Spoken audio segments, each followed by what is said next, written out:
PHNX Coyote Show, brought to you by the DraftKings Sportsbook app, America's #1 sportsbook app. Don't forget to hit that like button, subscribe wherever you get your podcast. I am obviously not Liam Merrill. I am, what did I call it? EBUPH, the emergency backup podcast host, joined by Petey and Craig as normal. How you guys doing? It's, you know what? Better than Liam Merrill. Yeah, exactly. And this is just the way playoffs should be. Next man up. Next man up. Louis Domingue, yeah. Next man up. Yeah. We actually do have an injury report for Liam Merrill day to day with an upper body injury. So I have to imagine, hopefully by Monday. Don't want to speculate. We don't never speculate about injuries. Yeah. But hopefully by Monday she's back in this seat. You know, and in the interest of health privacy, we want to let Leah disclose the injury herself when she feels comfortable talking about it. We'll have a story at some point about she's rehab fine. and all that. She's fine. She's fine. Yeah, people Leah's worry okay. too much. She is fine. Just wasn't able to get here today. So Yeah, but otherwise, graciously, Shawn jumped in, and here we go. Let's go. doing what I do. Like you said, next man up. He's fired up. I am fired up. On Play. you. There's Leah Merrill. She's good enough to be here.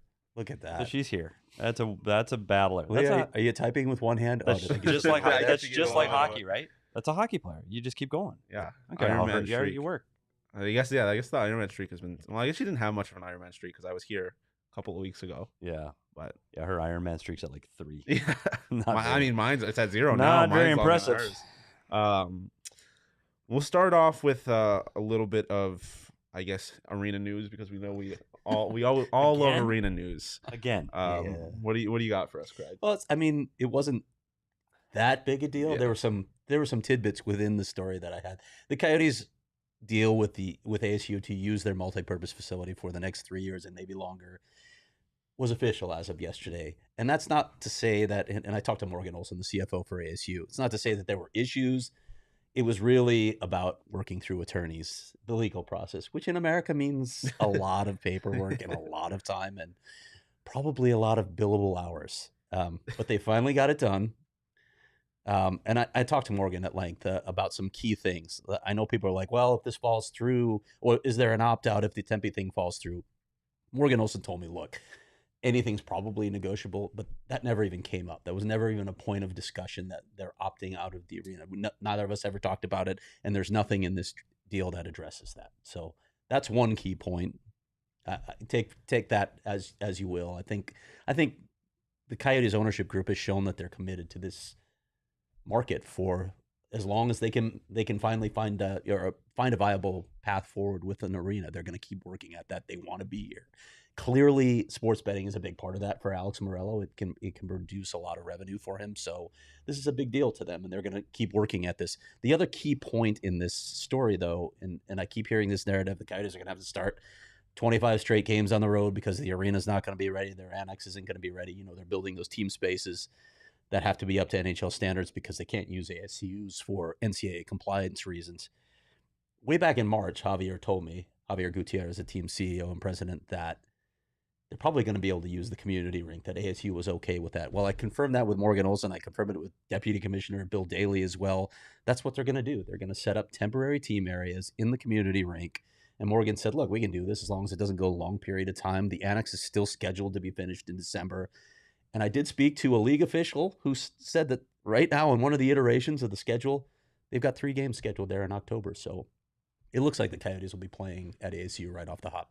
And we were talking about it a little bit before the show, but I mean, that's the October thing is not necessarily news, I guess, because it's kind of what you at least knew. But like, how important is it that they are not playing like 23 straight road games? I think Petey's a better person to answer that Yeah, and question. I think you can see that. Like, what could happen to the Islanders this year? How many games they had to start off on the road, and all of a sudden you're out of the playoffs before you even play a home game. And that's a concern. It's hard. You want to be able to play at home. I mean, travel is hard and it wears on people, and it's, wears on families, and mentally it's hard. And so, yeah, you want to play at home. I think that's a big deal that they'll get to play games in October. Yep. Do I think that vaults them into a playoff spot next year? And that's The not theme even of the the goal, show? right? Let's be honest. Yeah, no, I don't think that helps them solidify a playoff spot. But I think it's just better for everyone. It's better for the hockey community to get on the map, get playing. Yep. Chris in the new building. Completely Let's agree. get going. Even if the setup, there's no way that setup can be a great setup. Ideal? No, not at far the from community. ideal. No. So that organization, particularly the players, the coaches, the training staff, they're going to have. I can't imagine a lot being of a patience. member of that training staff right now. No. Like you've got to, like you think what it takes to move out of your house. Like they've been in this house for almost 20 years. They've got 20 years of stuff. And think of all the stuff that goes with a hockey team and the moving trucks. And like, this is going to be a pain in the ass to get all that stuff out. Is the PD shelf still there? I don't know what's all still. I swear there's stuff that's of mine still. I'm sure there's stuff of mine still. I don't know if you've ever been let go. It's not like you think, oh, I got to get this knick-knack, that thing out of the drawers. It's like, I got to get the hell out of here. So I'm not so sure that there aren't some things that are going to be left behind. Buddy, I've worked in media for a quarter century. I've been let go a lot. Yeah, fair point. Fair point. So who knows? I'm sure there'll be pieces of PD left behind in Gila River Arena. Pieces of PD. I know, I thought of that because I'm watching a show, Pieces of Her, Netflix. Never mind. I digress. Well, one of the players that might potentially be playing in the new ASU arena. You reported it earlier, but the Coyotes officially announced it shortly before we went live. They signed forward Milos Kelemen, right? Milos Kelemen to a 2-year ELC. He's 22 years old and 9 goals and 12 points. Thoughts on that? Yeah, who knows at this point, right? Haven't seen him play live. Haven't seen him play on film, so I have no idea. I reached out to his sports director in the Czech Republic, who just happens to be Radim Verbata, played with the Coyotes for a very long time. So Verby gave me a little insight on him. You know, likes his compete level. He's physical, big kid. Really goes hard to the net. Says he needs to work on his puck skills. He's a development project probably, but Verby thinks that there's some real potential. He could be an interesting player. So he's a guy they'll get a free look at. They'll put him down in Tucson, see what he can do, see how he fits in. You take a chance, right? Yeah, we'll see. Especially a big body kid that fits into what Bill Armstrong's trying to do. So he might as well. Well, obviously the reason that we are, I guess, not the reason we're here today, but the big topic of the day, obviously the NHL playoffs have been raging on, and we wanted to take a look at kind of Coyotes past and present, mostly past, and y'all developed your all-time Coyotes playoff rosters. So we'll start with the forwards as we go over these, but who wants to go first? We made Leah do this too. Yeah. Do you want me to go over Leah's first? Sure. Yes. So let's pull up Leah's. So just but to be let's clear, caveat. Let's do some caveats. we're doing the whole thing. Here we go. Let's do some caveats on what happened here and what this came to. So this is a list of people that if you had to build a Coyote playoff team, this isn't the top 20 players that ever played here. That's not what the point was. This is a playoff team. And for some of the rules we had Brett Hull, for example, who's one of the top players and goal scorers to ever play in the National Hockey League, who also played games here. We are taking into account what those players were at their peak of Coyotedom, how they played in Arizona. So players like Brett Hull, you probably will not see on this list. It's how they played here in Arizona. And some of them, hopefully, maybe there's some surprises, because I think the assignment was to build a team. Yeah, wasn't the 20 best players, build a team that can compete in the playoffs. And we've seen what playoff hockey can be like. So make sure you got the right pieces. All right, you can throw mine up, and I'll talk through it fast. I won't spend too much time on this. Go for it. And then we'll go to Petey's. All right. I think the first line is pretty clear when we're talking about a top line that you want. Shane Doan is all-time playoff points leader in Coyotes history. It's kind of a depressing history. He only has 28 playoff points. But Jeremy Roenick, clearly the best center that's ever played here. Keith Tkachuk, clearly the best left wing. I want to put those guys together. I want them creating some magic out there. Then on the second line, and Petey, we talked about this a little bit. Like it's about the player, who the player was when he was here. And I know Daniel Briere went on to the best parts of his career, unfortunately, after he left Arizona. We can relive that horrible trade. But I thought he did enough to still play on the second line, give them a skilled look with Clayton Keller on the right side, and then a guy to clear space, open things up, go to the net. Who better than Rick Tocchet? Wait, we're going to stop. You're putting Rick Tocchet and Clayton Keller on a line together. Yes. So I hope we can erase future history, and we're just thinking of those two as players. I'm not so. Anyway, I digress. All right. I like it. I'm just saying there's been some, because he coached them. Yep. And so, anyway, I like it. I think it could help him as a line mate. I think he could help both of those guys create space. Can you imagine? Because Rick Tocchet considers himself a guy, like, he's holds his line mates very, very accountable accountable in no uncertain terms. And I imagine a player like Clayton Keller, if he doesn't get to the net hard, if he doesn't get into the corner hard, he doesn't compete or block a shot, I imagine his line mate will probably let him know. Yeah. All right. So for my third line, I just left the guys together that made magic in 2011-12. That was the best line on the most accomplished team in Coyotes history. You can argue 2009-10, they had more points, but this team went to the Western Conference Final. Radim Verbat had 35 goals that year. Ray Whitney had 77 points, and Marty was the guy doing all the dirty work. Didn't produce a lot of offense, but that line was magic together in the postseason too, at least early on until they faced LA. So I'm going to keep them together. And then my fourth line, and I've got some extras as you can see on the left, and I like to have extras be centers because they're versatile players.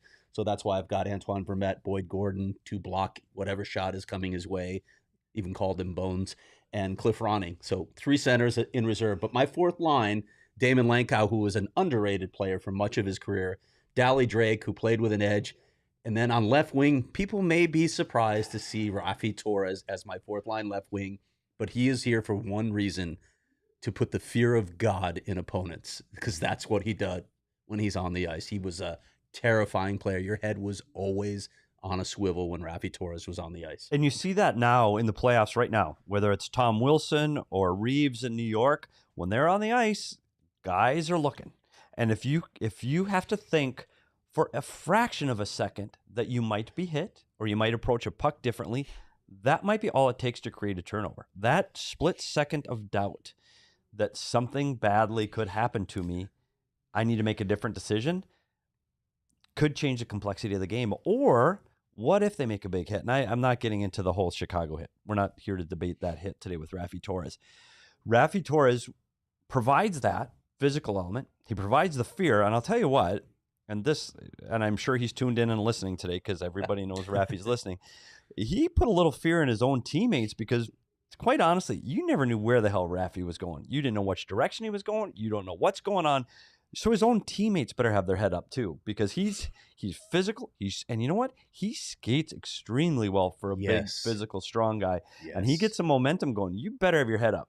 And he has hit teammates before, not intentionally, just kind of get in the way. So he's a guy in the playoffs. And you go back to 2012 when he gets suspended for 25 games. If he plays in that series against LA, revisionist history, I know, is Dustin Brown the same player? Does Dustin Brown play the same role in that 2012 series if Rafi Torres is there to go, oh, whoa, wait a minute. Hold you accountable. We're not going to play like that in this series. And if we are going to play like that, next guy up's Kopitar, and I'm on the ice with Kopitar, might just run him through the glass. Yep. So I think that might have, again, there's no way you can replay the series. Different element, different player, maybe a different series. Yeah, they definitely missed him. By the way, he put fear in reporters too when you talked to him, so it wasn't just confined to the team space. Because there's that, Rafi would have that look in his eye sometimes where you're wondering, hey, you about to snap on me here? Should I take a step back here? So yeah, he's a terrifying player. What do we want to do here? Do we want to go to Petey's forwards? We'll go to Petey's. Can we see your? I didn't see your extras. Can we go back and see your extras? Oh yeah. What about your goalies? I can just tell you. We're just doing forwards right now. We're just doing our forwards right now? My extras at forward were Antoine Vermette, who was a great trade deadline acquisition. Boyd Gordon, as I said, who never met a shot he didn't want to block, and Cliff Ronning, played in the earlier era at America West Arena, but was an underrated player, terrific player, a versatile player. So he was, and you went all centerman on that. On my forwards, he did. Yeah, on my forwards, and it may be absolutely redundant, I sit there and I look at that top line, and you have to remember, like, we're gonna put up your forwards. Yeah, we can go to me. We'll go. I was the same. Kachuk, Roenick, Doan. But you got to think of Shane Doan, not the Shane Doan that was playing when it was Kachuk and Roenick on the team. The Shane Doan when we were playing Detroit in the playoffs. That Shane Doan with Roenick and Kachuk. Good God. Physical, fast, skilled line with a little bit of an edge to it. That line, unbelievable line. The second line, we all have the same players. But I put Ray Whitney and Daniel Briere with Rick Tocchet because I think Ray Whitney, an experienced player at the time, I think he would have had the similar work ethic to Rick Tocchet. I think they would have worked well together, and they would have pulled Danny Briere. At the time, he was a Coyote. He was a younger player, still highly skilled. They would have been able to create space for him, and he would have been able to have opportunities at the net. So I like that line. The third line's interesting. Don't have them out on any D-zone draws. because we got Verbata and Keller on the same line. Verbata, Keller, and Hansel. Verbata was hard for me to have on this roster as a playoff roster. Verbata's not a prototypical playoff player. He's not a grinder along the wall. He's not a guy that you think of as going to win those corner battles. But he can score, and somebody's going to have to put the puck in the net. So I put these two guys together, and if it doesn't work, you're going to put some meat in there. And Hansel, if you're going to have Verbata in your lineup, he's got to play with Marty Hansel. The best he ever played in his career was with Marty Hansel. Marty Hansel, when he was healthy, was on the verge of being a outstanding centerman in this league. I don't think people realize how good he was. He just never could get over his back injuries. He could get the puck. He was tough in the corners. He could play defensive hockey or he could play offensive hockey. And he was a big man. Like his net front skill and ability was outstanding. You look at the first game against Chicago in 2012, he tips that puck net front after winning the draw. That changes the game. So I think he was easy to put on. And my fourth line, again, I wrestled with it. I had Raffi Torres there for a minute, but I swapped him out for Mikhail Bodker. Mr. OT. OT guy. Again, 200-foot game, not as physical as you'd like for his size, but his speed is second to none. And if you got a fourth line guy that can skate and get to the net and can score, I put him with Vermette and Dally Drake. And those who don't remember, Dallas Drake was an absolute unique hockey player. We talk about the fear of God. Dally Drake didn't have the size of a Raffi Torres, but the mentality, yep. Holy Played shit. with an edge, no Keep doubt. your head up because Dallas Drake's coming. He's coming and he's going to hit and he's going to hit to hurt you. He was playoff hockey. Like that's the player you want on the ice as much as you possibly can have him. That bite, that energy, he chirped. He was just that gritty winger you need in your lineup. And then you saw my extras, Torres, Boyd Gordon, we've talked about. And the funny one I put out there was Branko Radivojevic, who only played one playoff game as a Coyote because he was still young.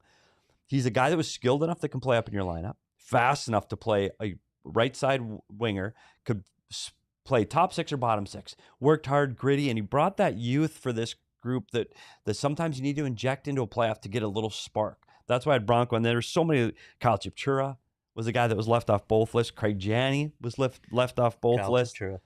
And Chipchura was a guy that did everything. $900,000 Datsu. I tell you what a work ethic and made a difference in the last game against Chicago to put him through the 2012 series. I think Branko Radivojevic is on this team just because you like his name. I do like saying the name Branko Radivojevic. That is a note on Mikhail Bodker's 2 overtime goals. As a Blackhawk fan, have you ever seen 2 such garbage goals? Corey Crawford gave up 2 awful goals in OT. Didn't even know they were in. Like the first one, Blackhawks. only he knew that first one was in. Well, and he's jumping up and everybody's like, what? That's horrible. He stopped it. Well, no, he didn't. On the one, he lost the puck. And it went in. Go Yotes. There we go. That's the forwards. How about Leah's forwards? Yeah, let's pull up Leah's list back up and I can run through those real quick. So yeah, the first line is the same as they're all unanimous. Three at the same. Kachuk, Roenick, Doan. And then this one I don't think you had on either of your lists. He did not make it. Nagy, I thought about it too. Yeah, Laddie was good for a couple years, man. You know what? He was a guy offensively gifted, kind of like Verbata was to Hansel. He was to Michael Handzus. The two of them came over together from St. Louis. They played together. I tell you what, Ladislav Nagy was a really good offensive left winger. He was a really good player. Unfortunately, he got hurt. Yep. He broke his wrist, severely broke his wrist at the end of the season one year, and he just never came back to be that player that he was before. And that's too bad because he was a better player than people probably gave him credit for. Yeah, Shane Doan will rave about him, how good he was for a couple seasons there. Does Ladislav Nagy fit in playoff hockey, in your opinion? I don't know. Yeah. And I don't think I had a fair test. And you liken him, maybe not quite as skilled as Tarasenko, but that kind of a player where you just don't know what you're going to get. That sometimes they say, well, like maybe Eastern European guy, maybe a little disinterested. I thought Laddie could dig in. I thought he could. And I think when he played with Handzus, even more so because Handzus was the quiet one of the group, but he worked hard. And I think he forced Ladislav Nagy to be better and do things the right way. So I think if you're going to have Ladislav Nagy on your team, you better have Handzus on your team too. Okay. And he is on the line with Danny Briere, go Sabres, Radim Verbata, and then third line, Ray Whitney, Martin Hansel, and Clayton Keller, and then on a line, Bodker, Antoine Vermette, and Talk. So I think we have a lot of the same players. We do. Like it's the right people. What was her extras? She had the new guys. Lawson Krause, Christian Dvorak, Boyd Gordon. See, I think Krause would be a really good playoff player, and I guess I went skewed a little older on my list. She's right. He's the next guy up, especially in this group. Christian Dvorak's the guy you have on. 2 reasons. 1, face-off guy, which would be great. And 2, if shootouts were in the playoffs, you'd have to have him on your team, but they are not. Boyd Gordon, Antoine Vermette, also great face-off. Great face-off. And you have to have penalty killers. And I think, Craig, I have to say this, I think we had a good mix of forwards. I think that's a good I'll go into the playoffs with that team all day long. Yeah. Sadly, you cannot see these teams in the playoffs. You can't bet on them. You can bet on the teams that are actually in the NHL playoffs right now. And you can bet on the teams that are in the NBA playoffs, including the Phoenix Suns, because the NBA playoff action is nonstop at DraftKings Sportsbook, an official sports betting partner of the NBA. This week, new customers can bet just $5 on any team to win and get $150 in free bets if they do. Looking to turn a small bet into a big payday during the NBA playoffs, you can do that with same-game parlays, whether you're new or old. I like cooking up some same-game parlays. Have not been hitting on them recently, but that is neither here nor there. What I have been hitting on, though, is my DraftKings Sportsbook picks of the week. I usually do them in NBA. I'm going to venture into the NHL. I went 2 for 2 on my NHL picks yesterday. I picked all favorite puck lines. Obviously, the Flames and the Avalanche did not pull through in that regard, but it is what it is. My DraftKings pick of the week, I've been kind of going back and forth on this. I'm going to take it because it is plus money. I'm going to go Toronto money line at plus 100. I'm staying away from puck lines. I just feel like the series is just going to keep going back and forth, and each team is just going to kind of respond to what happens in the last game. Plus, I feel like in any given night, Austin Matthews can go crazy, and then if that happens, they're going to be hard to beat. So I'm going Toronto puck line as my DraftKings Sportsbook pick of the week. But if you want to tail me on that, or like I said, if you want to bet on any of the NBA action, do it on DraftKings Sportsbook. Download the DraftKings Sportsbook app now. Use promo code PHNX to bet just $5 on any NBA team to win their game and get $150 in free bets if they do. That's promo code PHNX only at the DraftKings Sportsbook app. 21 plus, Arizona only. Gambling problems, call 1-800-NEXT-STEP. New customers only. Minimum $5 deposit. Eligibility restrictions apply. See DraftKings.com/sportsbook for details. Want to get into defense now? Let's roll over to the defense. Yeah, and I think when we talk about defense, I'll go first. And I think for me, I had 3 locks. 3 guys, automatic. They're in. Teppo Numminen, Ring of Honor, right-hand shot, leader, captain, both ends of the ice, can defend, can kill penalties, can do literally everything. Has to be on there. Keith Yandel, all-time leading scorer in the playoffs for the Coyotes as a defenseman, and Oliver Ekman-Larsson. Those 3 were automatics for me. Now it's filling out who the hell plays with them. And that was hard. It took me a long time to come up with the fill-in pieces. So with Teppo Numminen, I wanted to give him somebody that could also handle the puck well, someone that could also skate, but had a little bit of an edge. Somebody that could push guys around the front of the net. Some guy that competed and could get angry. So I went with Ed Jovanovski, somebody at the time had been playoff tested with Florida. I made him partner with Teppo Numminen. Yandel's partner, maybe some people might not have this guy in their top 6 in this list. I put him with Derek Morris because he played his best hockey in the playoffs with Derek Morris. And Derek Morris, for the same reasons, could skate, could still move the puck, might actually score once in a while. He got goals in that 2012 playoff, but more so another player, a Western Canadian kid that played with an edge. And you want to play tough in front of the net? Derek Morris might not have the size of an Ed Jovanovski, but Derek Morris can play tough in front of the net. And so I think he gave a little bit of a jam to that defensive core. And with Oliver Ekman-Larsson, this one I struggled with because I went with 3 different guys. I had Jyrki Lumi, I had Nicholas Hjalmarsson, and I had Zdeněk Michalek. And I sat there and I go, who is going to be his partner? And I tell you what, I ended with Zdeněk Michalek because I wanted the right-left matchup. Rick Tocchet always talks about the righty-lefty, and I think Z as a right-handed shot helped that. I think Nicholas Hjalmarsson, if we would have had the Nicholas Hjalmarsson in Chicago, automatically would have been here. Not saying he still didn't have it and didn't have to compete and block shots, but that's why he did not make that list, where I think Z did. Z, as a penalty killer, to me, second to none in the sacrificing of his body that he did to block shots. And I know if it's a 16-game playoff series, he's playing in all 16 games. Broken foot, broken hand, he's playing. So that's why I had him. and my two leftovers, Jyrke Lume, who could literally do it all, offensive, defensive, really good on the defensive side of the puck. For his size, played much bigger than he was. Great stick. And in today's game of speed, being able to defend, I thought he'd be great. And I put Adrian Aucoin out there because, again, when he was the closer, he could score. He scores the assist on the game-winning goal in the first overtime in 2012, can compete, was a leader and a veteran guy, and that's my defensive core. Thank you, Craig. Let's pop mine up. We're talking about the same names. It's just different combinations. I went with all skill, but I still trust Teppo's defensive sense to protect Oliver Ekman-Larsson. But I went with a really skilled top pairing to try and match with, get on the ice as much as possible with Tkachuk, Roenick, and Shane Doan. I love the idea of those five guys on the ice at the same time.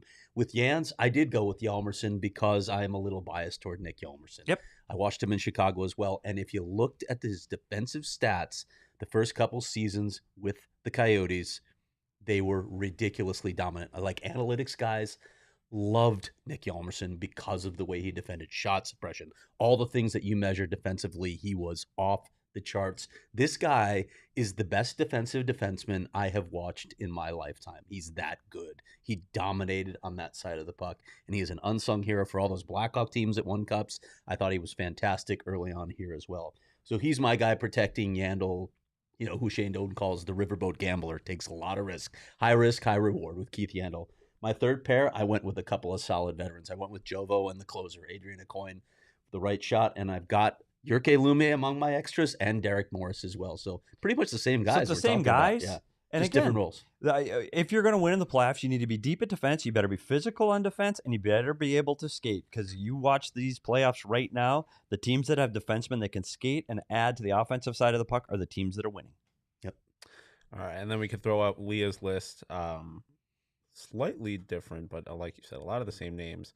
OEL, Teppo Numminen, then Keith Yandel and Derek Morris, and then oh, look at her. The can't only even read it different from name here. she threw out there is Alex Goligoski. Was the only one that wasn't on any of our lists. But again, you talk about a guy that when he was here, veteran, steady defensively, also can move the puck, can be on your second power play unit, plays a lot of roles. And I think it's important in the playoffs for your extras especially to be able to play multiple roles and have a wider variety of skill set. And I think Alex Goligoski does that. We saw the influence he had on Jacob Chikrin too, right? 100%. Take him away and take some of the veterans with. No, don't you want to play playoff hockey?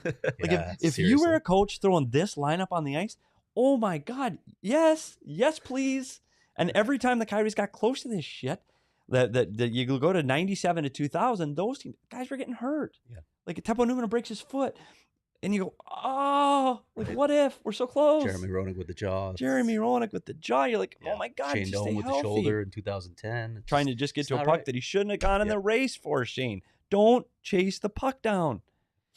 That was the best playoffs he was had. That's the best playoffs of his career. He was a beast in those playoffs. He was a wrecking ball. In Unbelievable. that series. Physical. Could get to the net. He was offensively. He was the best player on either team against the Detroit Red Wings in that playoffs. He goes for a puck, clearly covered by the goaltender, and it was just that extra effort. He goes for it, trips over the goalie, into the boards. Yeah, and he's trying to avoid him too. So And done. which put him off and Sorry, rant. brutal. Just brutal.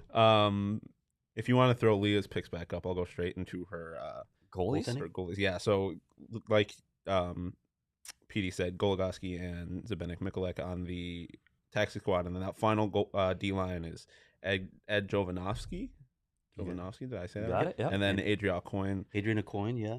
But her goalies, Mike Smith, Nikolai Habibulin, Habibulin, and then Sean Burke as her taxi squad. Kind of sad that me as an e-bug is not on that list. You didn't get on the list? It is what it is. I Go don't to have much Petey's playoff goalies. experience. I do have to think there was a time, because I was thinking about this list late last night. There was just a glimmer. I thought about Louis Domingue as my e-bug taxi squad goalie, and then I decided not to do that. My goaltenders, same three guys. It's the same three guys for me. And you know what? That list could have included Curtis Joseph. It could have had Ilya Bryzgalov. There are so many good goalies that could have been on that list. You could have included Dubnyk in his time here, Darcy Kemper in his time here. But for me, the starting goalie for me for this group, and I think it comes down to who's the starting goalie, this was hard. And people will look back at 2012 and say, you're not there if not for Mike Smith. And you're absolutely 100% right. I just went with Nikolai Khabibulin as my starting goalie. If I had to start a playoff game tomorrow with the guys in their primes, Nikolai Khabibulin to me ends up going Winning to the Tampa cup. and winning a cup in Tampa Bay. They never lost the series because of Nikolai Khabibulin during those times. You look at the one time they got to Game 7 against the St. Louis Blues, it was 0-0 overtime Game 7. What else do you want a goalie to do? And he was going against Grant Fuhr at the time. So he was younger at the time. Nikolai was. He was younger, more athletic, competitive. I went with Nikolai as my starter. It is a tough decision. It's a coin toss. So if you have to pull one, you got Mike Smith coming in relief. And I also went with Shawn Burke, who, when he was here, experienced, changed the style of play to be able to play into his later years. I think some of the best hockey Shawn Burke ever played was here as a Coyote. So I had him as my number 3. All right. We could talk about mine too. We just went in opposite directions. For me, the playoff goalie was the guy who just elevated it to another level and didn't just not lose series. He literally won series for the Blackhawks. Against the Blackhawks. He won that series. I didn't think he had to win the series against Nashville, but he was equally dominant in that series. So I went with Mike Smith as my starting goalie, but Khabibulin's there in reserve if he struggles. If we get the Mike Smith that we see sometimes now, can turn to Nicky. Hopefully he's not out in the back alley chain smoking, and you can put him in net. Yeah. Wow, did I say that?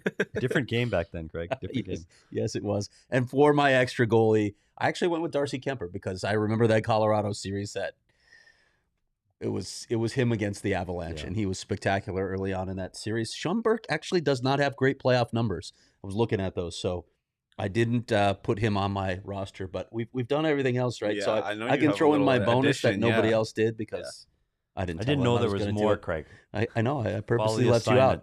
I decided to choose a coaching staff for the all-time Coyotes playoff team as well. Wow. My head coach is Dave Tippett, the guy who had the most success here and won 2 playoff series, went to the Western Cup. I don't think anybody would argue with that. My assistant coaches, I've got Jim Schoenfeld to keep the officials honest. Wow. Talk about donuts, things like that. And then I went with Alfie Samuelson. I wanted a tough guy on the bench, to work with D. Yep. So those are my 3 coaches. I've got Shawn Burke as my goalie coach. Oh, wow. So Berkey is still making an appearance in your list. I mean, when you look at the guys that he helped turn around in this franchise, he did great work with guys like you mentioned Ilya Bryzgalov and Mike Smith. He did phenomenal work as a goalie Devin coach here. Dubnyk and a lot. They go on and on. Yeah. But I have one more coach on my list. I have a video coach on my list, and it's Steve Peters. Don't fuck this up, Craig. Steve Peters as my video coach on the all-time Coyotes playoff team, and that's my full roster. Thanks, Craig. There it is. Thanks, Craig. I'm the all-time winningest playoff video coach in Coyote history. Good luck with that, Hunter. You got a ways to go, buddy. I'll put Craig as my beat reporter on my team. I will too, Craig. But Petey not only is an experienced video coach, but he could potentially have a second career as a go-kart driver. Wow. Well, yeah, that's segue. Do we have actual footage? We don't have footage, but we have pictures. We have stills. We as a company, we went to Octane Raceway yesterday. Did a little go-karting, and Petey came in third. Our producer Jacob behind the Mac came in second, and then former professional athlete Frank Sanders came in first. But we professional. I will say this: what a qualifier! First of all, what a blast! Yeah, it was unbelievable time from the kids, and I work with kids. Let's not kid ourselves. They're 20-year-olds here, so it was from 20s to 50s. Everybody had a good time. Yeah. I haven't done go-kart racing since I was much, much younger. Tell you what, they're a hell of a lot faster than they used to be. Yeah. Those are cool cars, too. I love doing that. Wow. I had to leave early yesterday because, of course, I had to pick up my children from school, so I didn't get to take part in that part of the day. I was only there for the work portion, but it looked like a blast for you guys. You didn't drive? No, I didn't get to drive. Buddy, I'm telling you, so we'll talk about this for me a little bit too much, but it's first of all, it's a really cool track. Yeah. Like your hairpin turns, you got some straightaways where you get start inside, you go outside at one point. You're cool, buzzing. Yeah, you're outside. And it's a really cool track. So that part's really cool. But you start off, they have controls of the car on how fast they go from their computer at the front. So you start off and you go, okay, well, this isn't that fast. You're like, Well, it's the caution lap. Yeah. And when the green goes, all of a sudden your cars can go, and you're like, whoa! Like, well, Petey was not ready for that. And I went in there, and I know this is a big surprise for people that listen regularly. I'm not really good with fun. I don't like fun. I'm not signing up for fun. Like, I looked at this and go, like, no, can I just sit and watch? Buddy, it was money. And I'm telling you how fast these things got going. I had a blast. I'm already thinking of my son and I are planning a date to go back to Octane. And Probably pretty close to you, right? yeah, it's really close. It's in Scottsdale, not far. It's close to Talking Stick. Yep. It's close to the ballpark there where the Diamondbacks have their spring training. It's right off the 101 in Scottsdale. I tell you what, there's a lot going on at Octane, and I'm not kidding. I'm going back. Although it's more physically demanding than I was anticipating for a 54-year-old man. I woke up this morning going, there's some. Well, you're flying into these corners in your body. Right. They're fast. I'm telling you, they're fast. Anyway, it was a great time. Yeah. Had a lot of fun. Yeah. It was really good. I love going fast a little bit, but they have like VR experience you could do there. They have arcade. They have axe throwing there, and then right next door they have Maverick Creek. They have axe throwing? Yeah, They you have didn't see the axe throwing? Yeah, No. it was off Buddy. in the corner. Axe throwing, bowling, you name it, they had yeah. it. Laser tag. It was one hell of a time. I'm not doing axe throwing either. I might have to do some axe throwing, actually. Yeah, I've only done And a bar. They had a bar. They did have a bar. They did have a bar. Yay. They definitely had a bar. I saw a lot of people at the bar, just saying. Of course. Well, it's PHNX, figure it out. Right. But it was a lot of fun. It was made more fun by the people we were with, being part of the PHNX family. And you may not be able to go karting with us, but you can join the PHNX family by going to gophnx.com and getting a membership. Join our members only Discord that we're in sometimes, just talking about whatever, talk about hockey, talk about stuff. We did our playoff pool or playoff bracket challenge, sent that in the Discord. We do stuff like that, so it's a lot of fun. You can join, like I said, at gophnx.com. Get a membership. You unlock a world of literally the best Phoenix, Arizona sports coverage that you can find. Craig is always writing good stories, literally breaking our website sometimes, breaking news about the arena and the Coyotes and stuff like that. But obviously the Suns are in the middle of their playoff run. Gerald is at literally every game, home and away, covering what is hopefully going to result in a Larry O'Brien. I know Totry's doing a bunch of great stuff for our Sun Devils beat. You got Mike Luke down in Tucson. Obviously got the Cards with the draft that we just had. A lot of fun stuff.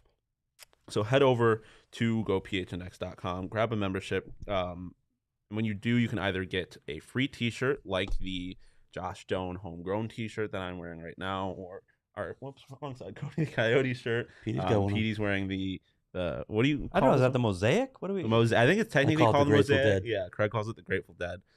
You can get that, or you can get your first month for just 50 cents just for signing up. So like I said, go to GoPHNX. You can get a dad hat too. Oh yeah, and you can get a dad hat. We're all wearing PHNX gear. Look at that. Nice. But yeah, go to gophnx.com, get a membership, and then go to the PHNX Locker.com, get a t-shirt, get a dad hat, get a sticker pack like I have here, anything. But like I said, it's literally the best sports coverage in Arizona, in my opinion. So head over there and become part of the family. We have a new segment. It's funny that the one time that I'm introducing this segment, I am not actually producing the show, but it is called the Producer Power Play. I'm terrified. The way this is going to work is I am going to bring up a topic. I'm going to go on a power play, and the two of you... See his anxiety level? Yeah, it's going to be fun, I promise. The two of you will have to kill my power play, so y'all going on a penalty kill. Okay. So no. Okay. So let's bring up the picture. What this is. This is a cinnamon roll spicy fried chicken sandwich. It is a spicy chicken on a cinnamon roll. It is being sold for the first time tomorrow at the Capitals game for $16.59. Wow. So my question to you guys is: A, would you eat it? B, would you eat it for $17?